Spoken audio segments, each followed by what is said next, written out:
Ilyas Akbar Ali, bonjour et merci d'avoir accepté d'être l'invité spécial de Financial Afrique. Bonjour et merci de me donner cette opportunité. C'est la première fois que Madagascar abrite le sommet de la francophonie.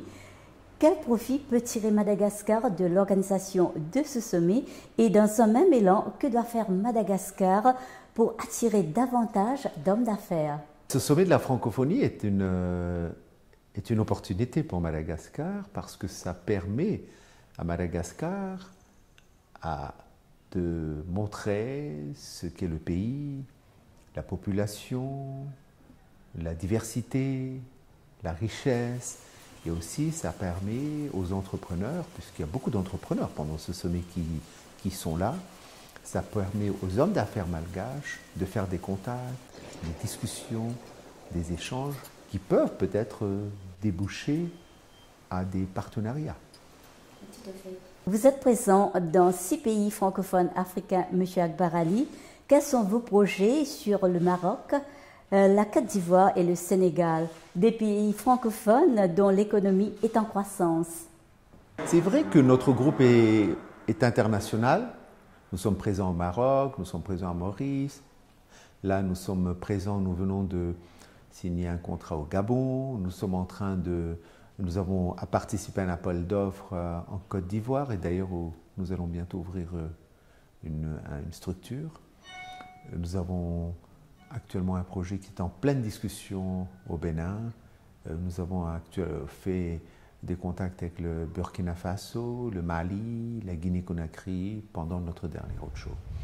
Donc, je dirais que nous avons une stratégie aujourd'hui pour le continent africain, puisque nous sommes africains.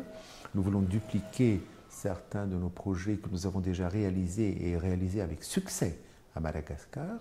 Et nous sommes en train de les dupliquer en Afrique. Au Maroc, nous sommes sur 2 projets. Nous sommes sur un projet aéronautique et nous sommes sur un deuxième projet pour tout ce qui est IT, tout ce qui est équipement pour les banques centrales et les banques commerciales et aussi des opérations de commerce très simples. Dans quel pays et dans quel secteur envisagez-vous d'étendre les activités de CIPOMAD et pourquoi? Alors, nous sommes très intéressés par le Sénégal, où nous sommes déjà en train de discuter, mais le Sénégal, le Nigeria. Le Nigeria est un pays à fort potentiel, une grande population. Nous sommes très intéressés. Nous sommes intéressés aussi par le Rwanda, qui est un exemple aujourd'hui aussi en Afrique, dans le modèle économique. Donc voilà, d'autres pays que nous voulons petit à petit avancer, mais attention, d'abord mettre une bonne fondation là où nous sommes déjà présents, et donc ensuite on verra dans 3 ans, 5 ans notre évolution. Nous ne sommes pas pressés, nous voulons faire les choses bien, parce que, un paramètre très important, nous ne voulons pas nous installer pour 3 à 5 ans. Nous sommes des hommes d'affaires qui pensons sur le long et très long terme. Donc pour être dans le long et très long terme, il faut avoir une bonne fondation, il faut avoir une bonne gouvernance, il faut avoir des métiers où nous sommes professionnels pour ne pas faire des erreurs. Et après, c'est très facile. Vous avez investi dans une gamme de secteurs. Je vous laisse le soin d'énumérer. Quels sont les secteurs les plus intéressants à Madagascar? C'est vrai que nous sommes dans plusieurs secteurs, dans l'industrie, dans la high-tech, dans l'immobilier, dans l'aviation, dans le tourisme, dans l'énergie, dans l'agrobusiness, dans le secteur financier. Je dirais que nous avons des métiers importants, c'est l'industrie, c'est l'immobilier, c'est toute la partie, je dirais, énergie et high-tech. L'agrobusiness, nous sommes en plein démarrage. Au niveau du secteur financier, nous sommes dans des moments de négociation pour faire le pas dans des nouveaux investissements dans le secteur financier. Quels conseils pouvez-vous donner aux potentiels investisseurs à Madagascar? Je dirais aux potentiels investisseurs étrangers, c'est que Madagascar est un pays avec beaucoup d'opportunités. Il y a beaucoup à faire, il y a des ressources humaines qui sont très intéressantes parce que la population est jeune, la population comprend vite, elle est très adaptable, elle est éduquée, intelligente, donc je dirais qu'il y a un grand intérêt. La deuxième chose que je dirais aux investisseurs étrangers, c'est ce que nous pratiquons nous ailleurs, c'est de trouver des partenaires. Des partenaires qui connaissent bien le pays, qui connaissent la culture, qui savent travailler. C'est un gain de temps, rapidité dans le démarrage, pas de tracasserie, et chacun a sa responsabilité. Le partenaire étranger a sa responsabilité, le partenaire local a sa responsabilité. Et ensemble, les affaires vont bien, les affaires décollent vite. Que doivent faire les gouvernements et les entreprises pour parvenir à une croissance durable à long terme? Quels sont les principaux obstacles à sa croissance?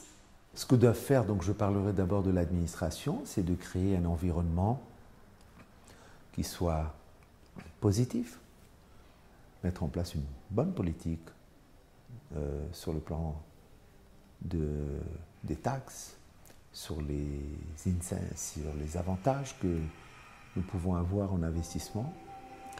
Pour le secteur privé, je dirais que le secteur privé doit investir, doit moderniser les équipements, doit améliorer la qualité des produits, doit contrôler ses charges pour être compétitif et en même temps penser à l'exportation.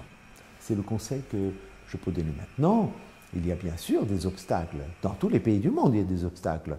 Bon, sur le plan énergétique, en Afrique, il y a quand même aujourd'hui un besoin. Sur le plan des infrastructures, il y a un besoin d'investissement. Quand je parle d'infrastructures, par exemple, les connexions aériennes, c'est un problème aujourd'hui. Vous voulez partir de Madagascar, par exemple, je ne sais pas moi, en Côte d'Ivoire, vous partez de Johannesburg, ou bien vous passez par Paris. C'est long, c'est le coût. Donc voilà des challenges. Mais cela ne bloque pas les affaires. Mais si on avait en plus ces avantages, ça irait mieux, ça irait plus vite, et ça encouragerait aussi les hommes d'affaires pour vraiment plus d'échanges faciles, plus de mobilité facile. Vous avez dit que Madagascar pouvait devenir le tigre de l'océan Indien. Pouvez-vous nous dire comment la Grande Île peut transformer son potentiel? Effectivement, j'y crois fermement que Madagascar peut être le tigre de l'océan Indien, dû à sa position géographique, la superficie du pays, la jeunesse, sa population, qui avoisine les 25 millions, si ce n'est pas plus, une population jeune, une terre très fertile, des ressources très très riches, un climat fantastique, des plages très belles. Nous avons, je pense, tous les paramètres pour un très fort développement, une très forte croissance. Donc, ce que je pense n'est pas un rêve, ça deviendra une réalité. Enfin, Ilyas Akbar Ali, vous êtes l'homme le plus riche de Madagascar et le 5e homme le plus riche de l'Afrique francophone. Quels sont les atouts et quels sont les conseils que vous pouvez donner à un homme d'affaires qui veut réussir? Pour réussir dans les affaires, il faut d'abord être... le moment est important. Après, les opportunités, les savoir saisir. Être bien entouré. Avoir une vision, une stratégie. Prendre des risques, parce qu'il faut risquer dans les affaires. Et après, c'est le karma, c'est l'énergie, l'humilité, le partage et les débats, les dialogues entre collaborateurs, toujours dans un esprit positif, dans une énergie positive et dans un objectif positif.